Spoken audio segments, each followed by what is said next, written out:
Hi friends, आज फिर हम जनरल एक्सेप्शंस के साथ हैं। जो आज के वीडियो में हम डिस्कस करेंगे वो करेंगे इन्फेंसी के बारे में, जो सेक्शन 20 और सेक्शन 21 में कवर होता है। तो चलिए जानते हैं कि ये दोनों सेक्शंस क्या हैं। तो जनरल एक्सेप्शंस, इन्फेंसी। सेक्शन 20 जो है वो बात करता है कि जो भी बच्चे जो है 7 ईयर की एज तक है या फिर उसके अंडर है। सेक्शन 21 बात करता है कि जो भी बच्चे अबव 7 ईयर हैं और अप टू 12 ईयर्स हैं। चलिए इन्हें समझते हैं डिटेल में। सो सेक्शन 20 जो है वो बात करता है कि अगर कोई क्रिमिनल एक्ट एक छोटा बच्चा करता है जो 7 साल से नीचे है तो उसके लिए इसमें क्या प्रोविजंस है।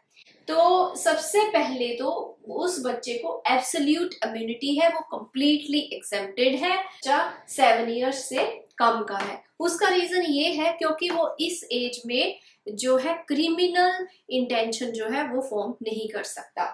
और इसको अगर देखा जाए, इसका कोर प्रिंसिपल जो है वो समझ सकते हैं हम मैक्सिम डोली इन कैपेक्स। क्या बोलता है वो कि नो ऑफेंस, कि इनकैपेबल ऑफ कमिटिंग ऑफेंस, कि जो बच्चा है वो इनकैपेबल ऑफ कमिटिंग ऑफेंस है जो भी इस एज के या फिर इस एज से कम है। और ये सेक्शन जो है कंप्लीट एग्जम्पशन है। अब इसके एसेंशियल एलिमेंट्स क्या हैं जो सेक्शन से निकल के आते हैं। एसेंशियल एलिमेंट तो पहला क्लियर ही है कि जो बच्चा है वो अंडर 7 ईयर ओल्ड होना चाहिए। अब अगर 7 ईयर्स से 1 मंथ भी ज्यादा हो गया तो वो इसमें फॉल नहीं करेगा, तो फिर वो नेक्स्ट सेक्शन में फॉल करेगा। नेक्स्ट, इसमें एब्सोल्यूट प्रिजम्पशन ऑफ इनकैपेसिटी है और ये माना जाता है, ये प्रिज्यूम किया जाता है कि जो भी बच्चे इस एज से छोटे हैं वो जो है इनकैपेबल हैं कोई भी डिसीजन मेक करने के लिए। ठीक है।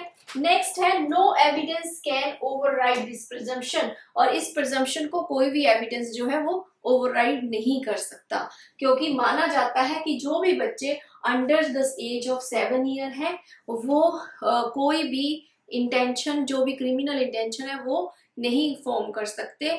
चलिए अब हम एग्जाम्पल से समझते हैं। अब एग्जाम्पल ले लो आप चॉकलेट का। एक बच्चा गया शॉप में गया और उसने चॉकलेट चुरा ली, ठीक है, और वो खा ली।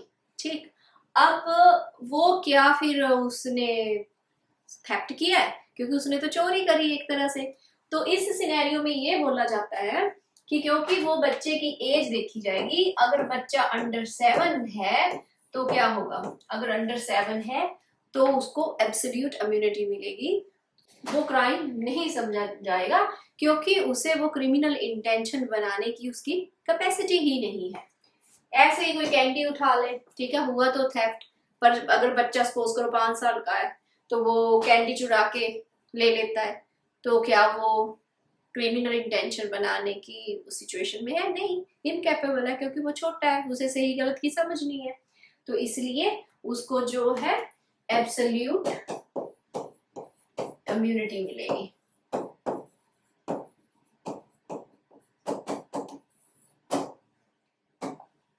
चलिए नेक्स्ट हम समझते हैं इसे केस लॉ के साथ। एक केस लॉ है मार्श वर्सेस स्लॉटर 1863 के। इस केस में क्या हुआ, सपोज करो कि ए ने एक छोटे से बच्चे को जो 7 ईयर के अंदर था उसको पकड़ा क्योंकि वो एक लकड़ी का टुकड़ा चुरा रहा था, ठीक है, और उसे फिर कस्टडी में दे दिया।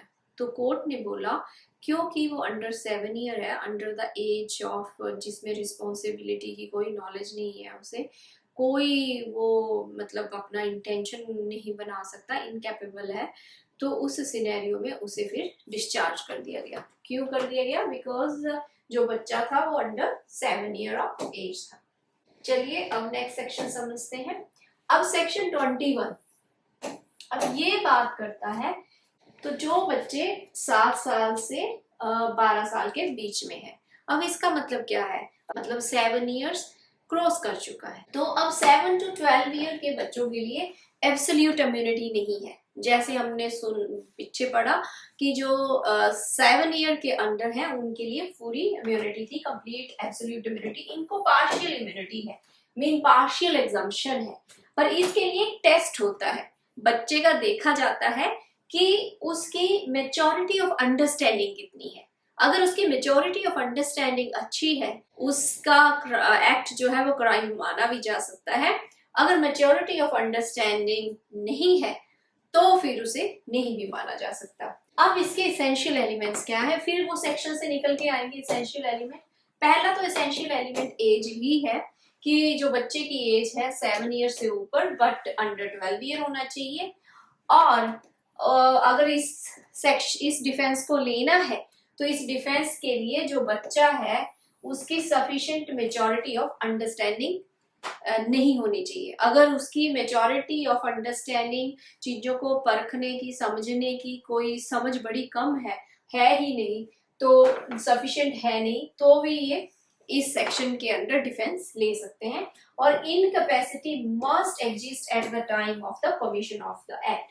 और बेसिकली कि जो ये इनकैपेसिटी है वो at the time of commission of the act, mean जब कोई बच्चा ऐसा काम करता है, कोई इलीगल एक्ट करता है, उस टाइम पे ये इनकैपेबिलिटी एग्जिस्ट होनी चाहिए। उससे पहले और बाद उसका मैटर नहीं है, बट जब वो क्राइम कर रहा था बच्चा तो उस टाइम पे जो है उसकी इनकैपेसिटी एग्जिस्टेंस में होनी चाहिए। ये इसेंशियल एलिमेंट्स आ गए। अब नेक्स्ट हम जो केस है वो करते हैं, इसमें Hiralal Malik versus state of Bihar. इस केस में क्या हुआ कि हीरालाल मलिक जो है एक 12 साल का बच्चा था, उसने अपने भाइयों के साथ मिलके ग्रुप में गया और किसी को मारा। फिर इसमें जो है उसके लिए डिफेंस लिया गया कि उसे क्यों ना इस सेक्शन के अंडर, सेक्शन 21 के अंडर, क्योंकि वो 12 ईयर का है तो उसे एग्जम्पशन दी जाए, उसे डिफेंस दिया जाए। कि जो सबसे पहली बात, जो ये डिफेंस है ये ऑटोमेटिक नहीं है, ठीक है, कि ये ऑटोमेटिकली डिफेंस नहीं मिल जाएगा जैसे 7 ईयर को मिलता है अंडर 7 ईयर, इसको ऑटोमेटिकली नहीं मिल जाएगा। इसमें जो है प्रूफ करना पड़ेगा कि जो एक्यूज्ड है कि जिस टाइम पे उसने वो ऑफेंस किया वो उसकी इनकैपेबिलिटी थी, उसको अंडरस्टैंड करने की मेच्योरिटी नहीं थी इनफ, उसको सही गलत की पहचान नहीं थी। पर इस केस में कोर्ट ने बोला क्योंकि सबसे पहले वो लोग ग्रुप में गए तो इट मीन्स वो जानबूझ के उस काम को करने के लिए गए, जिससे जो है मेजॉरिटी जो है ऑफ अंडरस्टैंडिंग शो होती है। और जो है अक्यूज्ड के पास कोई भी ऐसा प्रूफ नहीं था जिससे प्रूफ कर सके कि उसके पास मेजॉरिटी ऑफ अंडरस्टैंडिंग नहीं थी उस टाइम पे जब ये एक्ट हुआ, तो इसलिए फिर उसे सजा दी गई, तो उसको इसकी एग्जाम्पशन नहीं मिली। अब इसको एग्जाम्पल्स के साथ भी समझते हैं। फॉर एग्जाम्पल के तौर पे एक बच्चा है, उसने ना साइकिल चुराई। अब साइकिल चुरा के वो भाग गया। अब उसने क्या किया, उस साइकिल को ना खोल दिया, खोल के वो 12 ईयर है या 12 ईयर से अंडर है, तो उसने क्या किया कि साइकिल को खोल दिया और खोल के उसके पार्ट्स को बेच दिया।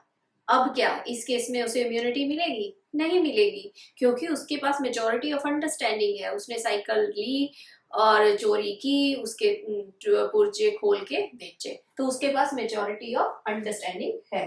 नेक्स्ट है, अब एग्जांपल ले लो वीडियो गेम की। अब कोई वीडियो गेम चुराता है, ठीक है, और वो भी आगे जाके ना किसी को बेनिफिट पे बेच देता है। अब इस केस में भी अच्छे से पता चल रहा है उसके पास मेजॉरिटी ऑफ अंडरस्टैंडिंग है। अब एग्जांपल लेते हैं कि फोन, किसी ने फोन चुराया, फोन किसी के घर गया अपने रिलेटिव के, उसने वहां से फोन उठा लिया, एक फोन पड़ा था। अब उसका मानना ये था कि वो ना फोन उठा के कि अपने साथ ले जाएगा, 1-2 दिन वीडियो गेम खेलेगा और बाद में वापस इनको दे देगा। तो अब इस सिनेरियो में उसे क्या है, डिफेंस मिल सकता है इस सेक्शन के अंडर, क्योंकि उसके पास सफिशिएंट अंडरस्टैंडिंग नहीं थी, उसका कोई इंटेंशन नहीं था, कोई क्रिमिनल एक्ट नहीं था, और ना ही उसे कोई अंडरस्टैंडिंग थी इसके कॉन्सिक्वेंसेस क्या होंगे। तो वो एग्जम्पशन जो है इसमें अप्लाई हो सकती है इस सेक्शन के अंडर, सेक्शन 21 के अंदर।